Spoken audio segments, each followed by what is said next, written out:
The first time I heard you was I think it was one of your first singles that you released was Stick Figure and Walshy Fire. That was my first single I ever released.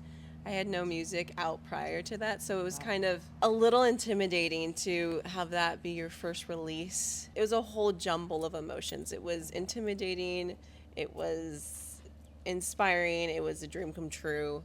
How did that come about? So super random. My sister and I, we've always been musical, always doing music. My sister does music and EDM, and so she was invited a couple years ago, right before the world shut down, to Antigua to write with some producers out there. I was just working at a coffee shop and singing at local wineries and bars around town, and I was putting away money to finally make an EP when she kind of came to me with the idea, like, hey, come along with me, it'll be fun. We flew out. I used the money I was saving for my EP to fly out to Antigua.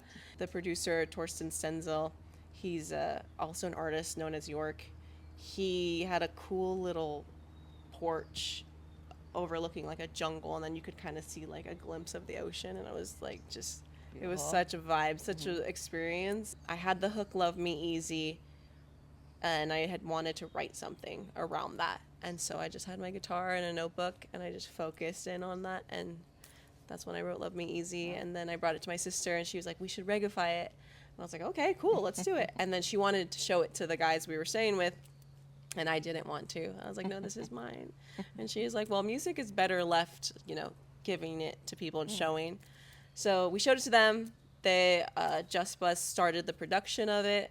He's like, oh, I know some people. I'll send it to Walshy Fire of Major Lazer. And I was like, oh, you won't. But he actually had connections with him, and it came across Walshy's desk, and then he showed it to Scott of Stick Figure, and then the rest is kind of history. Wow. It's crazy. That's pretty wild. Fun fact, no one knows this. They thought when they showed it to Stick that it was my sister Oli who had been singing on it and was the artist on it. Mm-hmm. They had no idea it was me. And then when they found out it was me, who had like no music, no following, zero. That's crazy. What a way to jumpstart your music career. Yeah, it's been incredible. What was your initial reaction when you first heard like the finalized version of the song? I think I just felt like a giddy little kid, because anyone who has ever had this wild dream of doing music, it kind of starts as a young kid, and I had always wanted to find a way to use music to make it a career, and so it kind of like